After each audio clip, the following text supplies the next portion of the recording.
찬양대의 찬양 감사드립니다. 안녕하세요. 주님의 이름으로 문안드리고 환영합니다. 오늘 저희가 모인 이유가 있습니다. 물론 주일 예배로 모였겠지요. 하지만 시편 기자의 고백처럼 우리 또한 그렇게 고백하기 위함입니다. 이날은 여호와께서 정하신 날이라. 이날에 우리가 즐거워하고 기뻐하리로다. 주님 안에서 기뻐하기 위함입니다. 이날은 그저 다른 한 날이 아니라 매주 돌아오는 주일이 아니라 주님 안에서 우리가 기뻐하기 위함입니다. 여러분 기뻐하고 계십니까? 우리가 모인 이유가 바로 이 이유가 되기 원합니다. 주님께서 우리를 위해 만드신 귀하고 특별한 이 한 시간, 그 안에서 기뻐하고 즐거워하시길 간절히 바랍니다. 그리하여 우리가 바라는 것은 이 예배를 통하여서 찬양, 기도, 성경 말씀, 또 말씀 선포를 통하여 우리의 삶을 향하신 하나님의 귀한 뜻을 깨닫는 것입니다. 그리하여 여러분께서 이곳을 떠나실 그 순간에 여러분의 심령이 새로워지고 주님과 세상의 많은 이들이 섬길 준비가 되어지시길 간절히 기도합니다. 이런 마음을 가지고 함께 기도하시겠습니다. 주님, 바쁨과 분주함으로 지내었던 삶으로부터 주님 앞에 다시 섰습니다. 주님 안에서 쉼과 재충전을 찾습니다. 우리 마음속의 외침과 기도 소리를 들으시고 우리를 회복시키시며 치유하여 주시옵소서. 주님이 누구이신지, 주님이 무엇을 하고 계신지 함께 고백하기 원합니다. 주님, 내 입의 말과 마음의 묵상이 주님 앞에 연락되기 원하나이다. 아멘. 저는 이문수 목사입니다. 7월 1일부로 버지니아 연회에서 파송받아 이곳 워싱턴 한인교회로 오게 되었고, 돌봄과 양육, 정보와 미디어, 그리고 메릴랜드와 페어팩스 서부의 두 지역을 담당하게 되었습니다. 오늘은 제가 처음 설교를 하는 날인데요. 이 처음이라는 기대감도 있지만 긴장감이 앞서는 것이 사실입니다. 하지만 하나님께서는 사역자, 목회자, 평신도 할 것 없이 우리 모두를 주님의 종으로 예수 그리스도의 제자로 부르셨습니다. 그렇기에 저는 여러분과 함께 기도하며 예배하고 또한 주님의 부르심에 응답하는 이 믿음의 여정에 함께하는 것이 정말로 기쁘고 흥분된 일입니다. 그래서 여러분께 부탁드리고 싶은 것이 하나 있습니다. 저를 여러분의 신앙 여정 안으로, 워싱턴 한인교회의 사역 안으로 초대해 주시고 함께 해 주시길 부탁드립니다. 저 또한 하나님과 함께 하나님께서 역사하심을 증거하며 하나님의 사랑을 함께 나누길 기도합니다. 저에 대한 소개를 잠깐 나누기 원하는데요. 저는 2005년도에 미국에 오게 되었고요. 웨슬리 신학교와 프린스턴 신학교에서 공부하였습니다. 이곳과 가까운 비엔나 동네 안에 있는 웨슬리 UMC라는 미국 교회에서 3년 동안 유스 디렉터와 워십 리더로 섬겼고요. 윈체스터에 있는 플레전트 뷰 처치 오브 UMC에서 5년 동안 담임 목회를 하였습니다. 하나님의 은혜와 이끄심을 깊이 경험한 귀한 시간들이었습니다. 돌이켜보면 하나님께서는 그 사역들을 통하여 저와 같이 아주 평범한 그런 사람들을 부르시고 그들을 통해 아주 놀라운 일들을 하시는 분이라는 것을 깨달았습니다. 바로 이곳 워싱턴 한인교회가 하나님의 사역을 하고 그 사역 안에 또 하나님께서 역사하시는 그 은혜를 증거하는 그런 교회가 되고 그런 모임이 되길 간절히 기도합니다. 그래서 제가 기도하고 소망하는 것은 교회라는 곳이 모든 사람들이 와서 그들의 상처를 치유받고 하나님의 부르심을 통하여 그들의 진정한 정체성을 깨닫고 이 세상에서 참된 기독교인들로 살아갈 수 있도록 돕는 곳, 그런 모임, 그런 교회가 되길 간절히 원하는 것입니다. 우리 교회가 바로 이런 교회이고 앞으로 더욱더 이런 역할을 크게 감당하게 될 줄 믿습니다. 제가 처음 워싱턴 한인교회에 와서 우리 교회에 대한 이야기를 많이 들었습니다. 워싱턴 한인교회는 여러 가지로 자랑할 것이 많다고 그런 교회라고 많이 들었습니다. 여러분들 자랑할 것이 많으신가요? 오래된 역사, 훌륭한 목회자, 평신도 리더십, 다양한 프로그램, 사역들, 정말 자랑할 것이 많이 있습니다. 어떤 집사님께서 우스갯소리로 이런 말씀을 하시더라고요. 워싱턴 한인교회는 그 약자가 줄임말인데 와 신통한 교회다 라는 말입니다. 정말 와 신통한 교회인가요? 하나님의 신 성령님께서 통하시는 교회인가요? 우리가 제일 자랑해야 할 것이 있는데 그것은 하나님께서 우리를 통하여서 움직이시고 역사하시는 놀라운 하나님의 은혜입니다. 우리와 함께 하셨고 우리와 함께 하시며 우리와 늘 함께 하실 거라는 놀라운 복음의 비밀입니다. 64년이라는 역사 그 자체를 자랑하는 것이 아니라 그 시간을 통해 보여주셨던 하나님의 무한한 사랑과 그 은혜를 소중히 여기고 자랑하는 것입니다. 그렇기에 제가 기도하고 소망하는 것은 우리 모두가 하나님의 그 사역의 한 부분이 되는 것입니다. 나의 사역으로, 나의 뜻으로 시작되는 것이 아니라 하나님의 뜻과 하나님의 계획으로 이루어지는 사역이 되길 간절히 기도합니다. 저 또한 그 사역 안에 한 부분이 되기 원합니다. 우리 모두가 이러한 역할을 감당하는 교회로 세워나가길 간절히 기도합니다. 이 아침에 저와 여러분을 하나님의 사역 안으로 초청하시는 하나님의 부르심이라는 주제를 가지고 말씀을 나누려고 합니다. 우리 모두는 하나님의 부르심에 그 소명에 응답한 이들입니다. 그렇기에 이 자리에 나와 있는 것이지요. 물론 하나님의 소명을 알고 깨닫는 것이 어느 한순간에 이루어질 수 있지만 대부분의 경우는 평생의 배움과 경험으로 통해서 이루어지는 것 같습니다. 왜냐하면 우리가 우리에게 주신 하나님의 부르심을 기억하며 하나님의 은혜와 사랑에 응답할 때마다 하나님이 주신 그 소명은 날마다 새로워지기 때문입니다. 특별히 오늘 함께 읽은 출애굽기 말씀은 제가 미국에 와서 하나님이 누구이신가, 하나님이 어떤 일을 하고 계신가에 대한 깨달음을 주셨던 말씀입니다.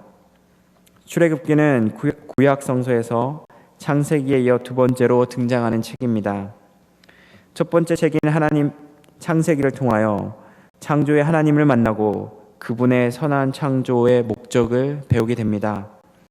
그 창조 가운데 하나님의 진정한 평화, 샬롬이 이루어졌습니다.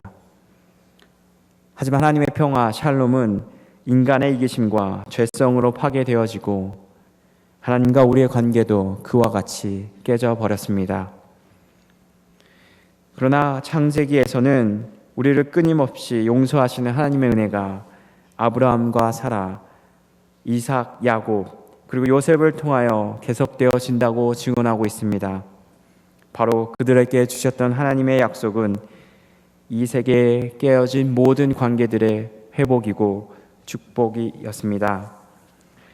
바로 이곳 워싱턴 한인교회를 통하여서 이런 축복의 말씀이 회복이 이루어지길 간절히 소망합니다. 그러나 우리가 창세기를 읽어가면 계속해서 하나님의 약속이 위기에 처해 있는 상황을 만나게 됩니다. 인류의 첫 번째 살인, 폭력과 죄악의 만연, 바벨탑 등 그 매 순간마다 하나님께서는 일하시고 역사하셔서 그 깨어졌던 하나님의 약속을 제자리로 돌려놓으셨습니다. 그것은 하나님의 약속이 어느 사람에 의해서 의지되어서 이루어지는 것이 아니라는 말입니다.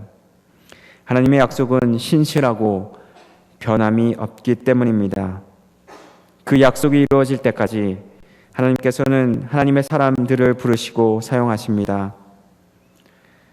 출애굽기 1장 7절을 보면 이스라엘 자손은 자녀를 많이 낳고 번성하여 그 수가 불어나고 세력도 커졌으며 마침내 그 땅에 가득 퍼졌다라고 기록되어 있습니다. 이것은 그 옛날 아브라함에게 주셨던 하나님의 약속, 즉 그의 자손이 하늘의 별과 같이 바닷가의 모래와 같이 됨을 전하고 있는 것입니다.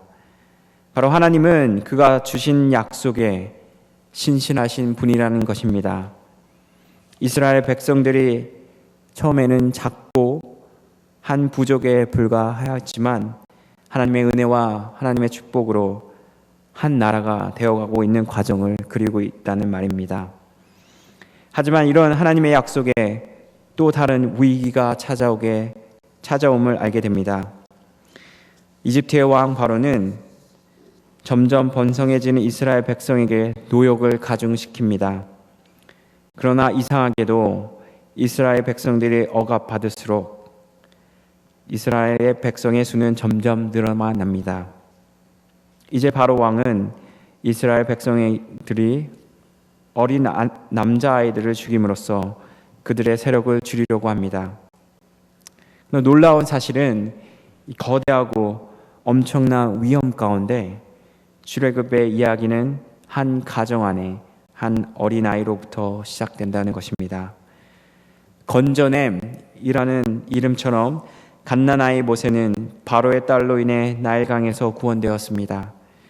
또한 그의 누이의 도움으로 친어머니의 보살핌을 받고 이집트 왕가에서 자라나게 되었습니다. 그런데 모세가 어른이 되자 이스라엘 백성들이 억압받고 있다는 사실을 깨닫게 되었습니다. 그 과정에서 그는 이집트 사람을 죽이게 되고 바로가 두려워 미디안 광야라는 곳으로 도망가게 됩니다. 그는 아마도 그 자신 안에 있는 정의감으로 사람들을 도우려 했는지 모르겠습니다. 하지만 그는 또 다른 폭력을 남기고 도망가게 됩니다. 여러분들이 잘 아시다시피 모세는 120세까지 살았는데요. 그의 나이를 크게 세 부분으로 나눌 수 있습니다.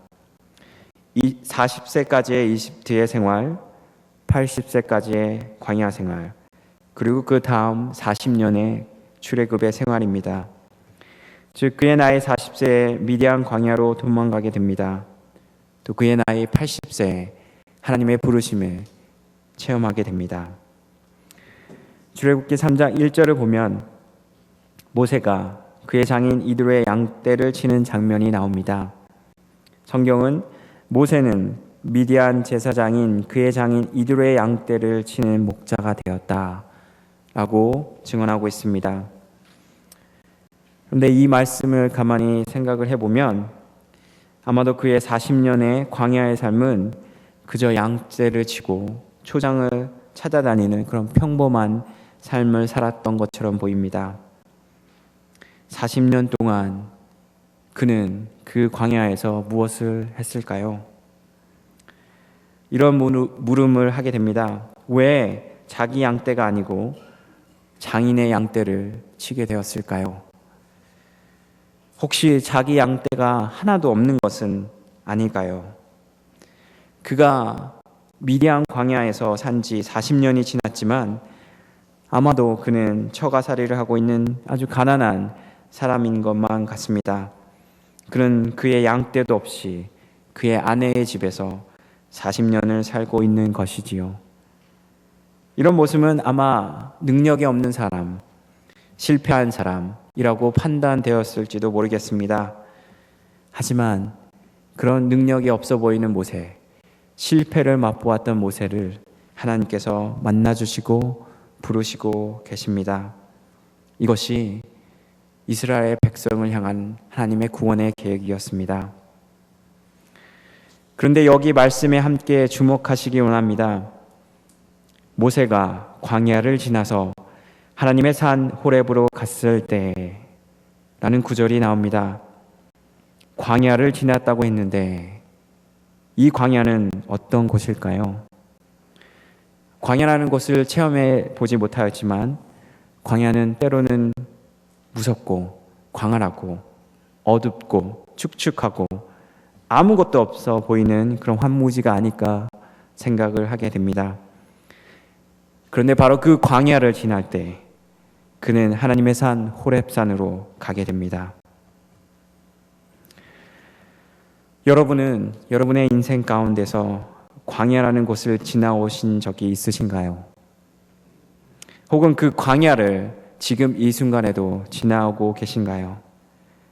그렇다면 그 광야는 어떤 곳이었나요? 우리가 살고 있는 이 세상은 여러 가지 것들로 우리의 삶과 영혼을 채워 넣으려고 노력하고 있습니다.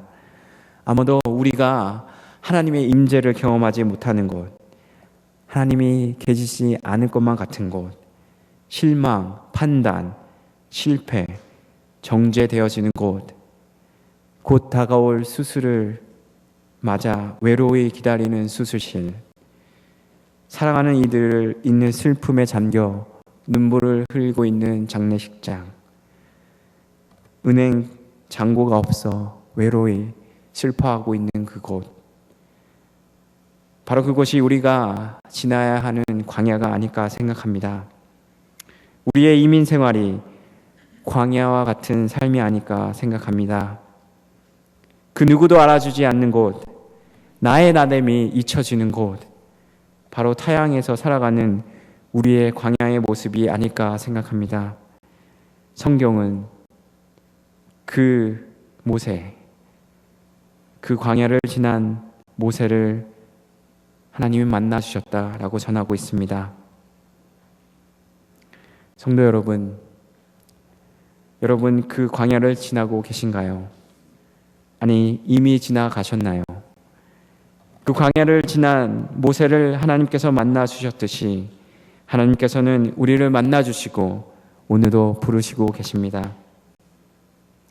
모세는 이제 불이 붙은 떨기나무를 보게 됩니다. 그런데 이상한 것은 그 떨기나무가 타지 않는다는 것입니다. 모세는 이렇게 말합니다. 이 놀라운 광경을 좀 더 자세히 보고 어째서 그 떨기가 불에 타지 않는지를 알아보아야겠다. 더욱 놀라는 사실이 여기 있습니다. 하나님께서 모세가 그것을 보려고 오는 것을 보셨다는 것입니다. 무슨 말인가요? 하나님께서 다 아신다는 것이지요. 모세가 하나님을 찾아온 것은 그저 신기한 광경을 보는 것처럼 보이지만 하나님의 눈길은 항상 그를 향하고 있다는 것입니다. 바로 그 떨기 가운데서 모세야, 모세야 라고 그를 부르십니다. 이것이 모세에게는 터닝 포인트가 되었습니다. 하나님의 부르심을 경험하는 순간이었던 것입니다. 그런데 항상 제가 이 말씀을 읽으면서 궁금한 것이 하나 있었는데요. 그것은 왜 하나님께서 그 타지도 않는 떨기나무에 불꽃으로 임하였을까라는 점입니다. 왜 타지 않는 불꽃이었을까요?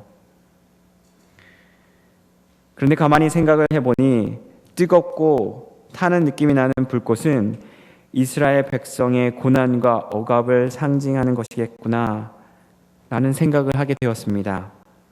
그 불꽃 가운데 하나님께서 임재하셨다는 것은 이스라엘의 백성들과 고난을 함께 하시려고 선택하셨다는 뜻이 아닐까 생각하였습니다.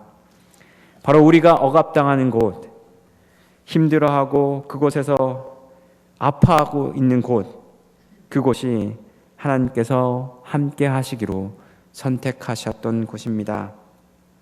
바로 하나님의 놀라운 은혜이신 것이지요. 하나님은 멀리서 고통받는 우리를 지켜보는 분이 아니라 함께 고통당하기로 선택하시는 분이라는 것입니다. 하나님께서는 말씀하십니다. 나는 너의 조상 하나님, 곧 아브라함의 하나님, 이삭의 하나님, 야곱의 하나님이다. 왜 하나님께서는 이런 말씀을 하셨을까요?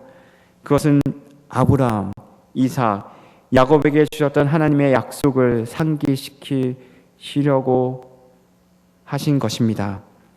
즉 내가 너의 아비 어미 하나님이다 라고 말씀하시기 위해서입니다. 이제 그의 조상에게 주셨던 하나님의 약속을 기억하실 뿐만 아니라 그 약속을 이루시기 위해 모세를 부르셨다는 말입니다. 하나님께서 이렇게 말씀하십니다.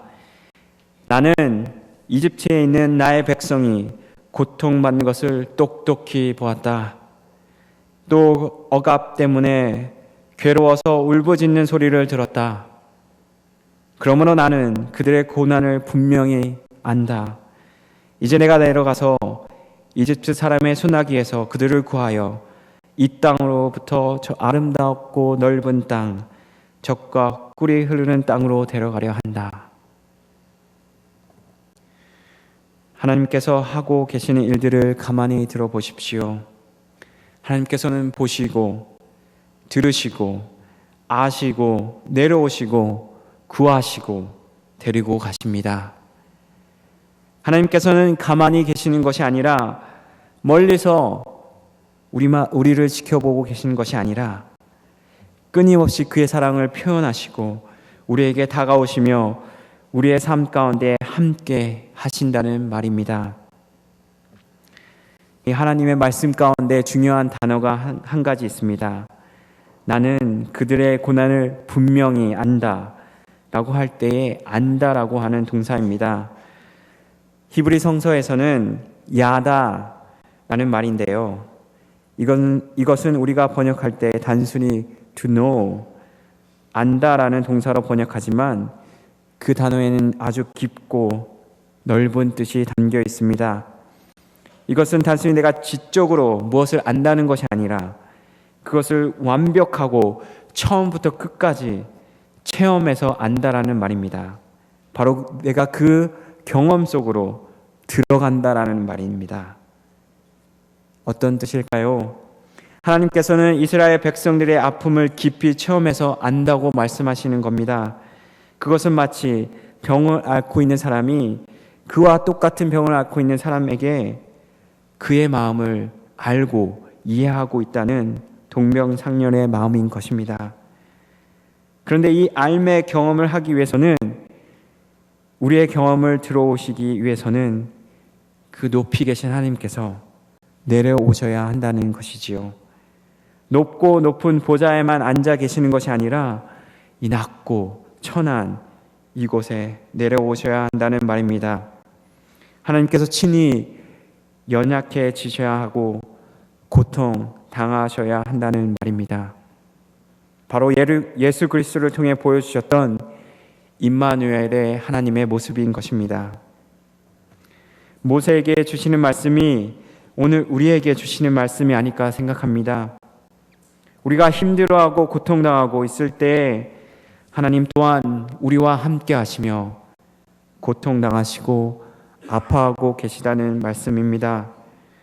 하나님께서는 우리가 누구인지 아시며 우리에 관한 모든 것을 함께 하시며 우리를 일으키시기 위해 그 하늘에서 높은 곳에서 내려오셨다고 말씀하고 계십니다. 여러분, 하나님 하면 어떤 생각을 먼저 하시나요? 우리가 먼저 생각하는 하나님은 때로는 아주 강하고 권능의 하나님으로만 생각할 때가 많이 있습니다. 물론 우리가 믿는 하나님은 권능의 하나님이십니다. 하지만 출애굽기에서 모세를 부르시는 하나님은 아주 연약하십니다. 아니, 연약하기로 선택하셨으며 상처 받으시기로 선택하신 분이십니다. 여러분, 슈퍼맨이라는 영화를 잘 아시지요? 그는 어떻게 해도 상처를 받지 않고 부상을 입지 않습니다. 그러나 한 가지, 크립토나이트라는 물질에는 아주 약합니다. 우리 하나님 또한 그러하시지요. 우리의 아픔 앞에서, 우리의 고난 앞에서, 우리의 고통 앞에서 한없이 아파하시고 슬퍼하십니다. 하나님은 그런 사랑의, 은혜의 하나님이십니다. 여러분, 바로 왕을 잘 아시지요? 바로는 이집트에서는 신과 같은 존재입니다. 신전처럼 지어놓은 높고 높은 왕궁 위에서 그의 권력을 아주 마음대로 부리는 그런 신입니다. 그 앞에서는 노예들은 아무것도 아닙니다. 아무런 힘이 없습니다. 바로 왕에게서는 사람이 우선이 아닌 권력과 물질이 우선인 것입니다. 노예들은 착취만 당할 뿐입니다. 우리가 살고 있는 이 세상이 이와 같지 않습니까? 우리를 판단하고 이용하며 실망감, 고통, 어려움만 주는 것 같습니다. 세상에서 산다는 것이 불공평하다고 생각할 때가 너무나 많이 있습니다. 맞습니다. 참으로 불공평합니다. 누군가는 아주 돈이 많은 재벌가 자녀로, 누군가는 힘이 많은 정치가의 자녀로 태어나지만 누군가는 먹을 거 없이 며칠을 굶어야 하는 그런 가정에서도 태어나기도 합니다. 참으로 불공평하지요. 하지만 바로 그곳이 하나님께서 우리를 만나시기 위해 선택하신 곳입니다. 하나님께서는 그 아픔과 슬픔을 다 아시고 바로 그곳에서 역사하신다는 것입니다. 하나님께서는 바로 그가 사랑하는 우리를 위해 우리와 같이 연약하시기로 선택하셨고 우리의 모든 것에 공감하시며 우리와 영원까지 함께 하시는 분이십니다. 우리의 왕이신 하나님은 친히 우리를 구원하시려 이 땅에 내려온 것입니다. 우리가 믿는 기독교의 믿음은 바로 업사이드 다운 종교인 것입니다. 그렇기에 하나님께서는 오늘도 그들의 고통을 내가 분명히 안다라고 말씀하신 것입니다. 우리가 하나님의 약속을 산다는 것은 우리의 삶 가운데 어려움과 고통이 없어진다는 뜻이 아닙니다. 그것은 우리와 언제나 영원까지 함께 하신다는 하나님의 약속을 굳게 믿고 의지한다는 뜻입니다. 이제 하나님께서 모세를 부르셨던 것처럼 하나님의 사람, 믿음의 사람들을 부르시어 하나님께서 그들과 언제나 함께 하고 있음을 알게 하십니다.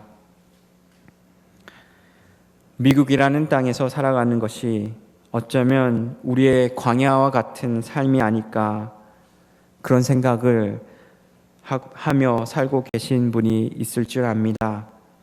저 또한 그런 느낌을 받으며 살아갈 때가 많이 있었습니다. 하지만 하나님은 그 광야와 같은 그곳에 있는 저를 만나주시고 제가 주님을 섬기며 하나님의 사람을 섬길 곳으로 보내주셨고 서로 사랑하며 살게 하셨습니다.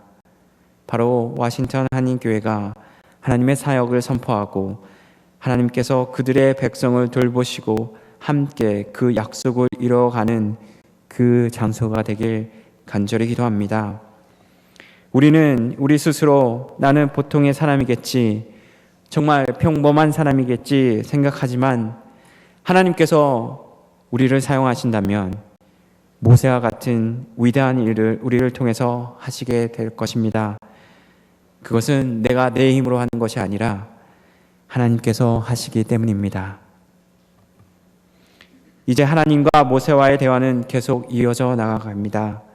그렇듯이 우리와 하나님과의 대화 또한 계속 이어져 가야 합니다. 하나님께서 허락하신 약속이 이루어질 때까지 하나님은 여전히 우리를 부르시고 우리가 응답하시기를 원하십니다. 우리가 때로는 고통받고 어려움 가운데 살 때마다 하나님께서 부르시는 그 소명을 기억하시길 바랍니다. 하나님께서는 여러분의 모든 것을 보고 계시며 여러분의 기도 소리를 들으시고 여러분의 마음, 여러분의 아픔, 그 고통을 알고 계십니다. 그렇기에 오늘도 내가 너를 알고 있다 라고 말씀하십니다. 아브라함, 이삭, 야곱의 하나님, 모세를 부르시어 이스라엘을 구원하셨던 하나님이 바로 우리가 믿는 그 하나님이십니다.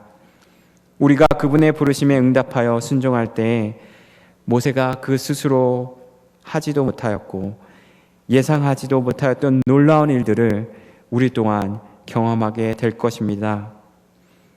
그분에게 모든 것을 맡긴 채 생명이고 우리의 목자 되시는 주님 앞에 나아가길 간절히 기도합니다.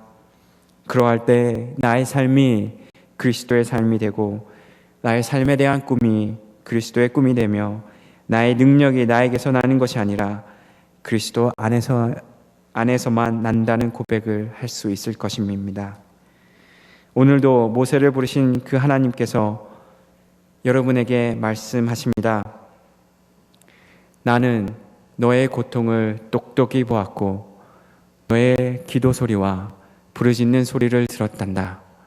그러므로 나는 너의 고난을 분명히 알고 있고 이제 내가 내려가서 너를 그 어려움에서 구할 것이다. 걱정 말아라. 내가 언제나 너와 함께 하겠다. 아멘. 함께 기도하시겠습니다. 사랑의 주님, 오늘도 주님의 음성을 듣게 하시니 감사합니다. 실패하고 아무것도 할 수 없어 보였던 모세를 부르신 하나님, 오늘도 저희를 불러주시고 위로해 주시니 감사합니다. 오늘 말씀을 통하여 주님이 누구이신지, 주님께서 무엇을 하고 계신지 깨달았습니다. 주님은 우리의 모든 고난을 알고 계시며 친히 우리의 삶 가운데 찾아오시는 분이십니다.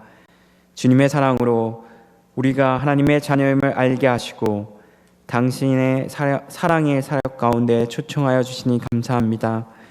두렵고 떨리는 마음으로 주님의 부르심에 응답하기 원합니다. 나의 능력이 되시며 모든 것 되시는 주님을 의지하기 원합니다. 나와 늘 함께 하시는 임마누엘의 하나님을 기억하게 하시고 그분의 음성에 기쁨과 감사로 응답하게 하여 주시옵소서. 모든 것 대신 예수 그리스도의 이름으로 기도합니다. 아멘.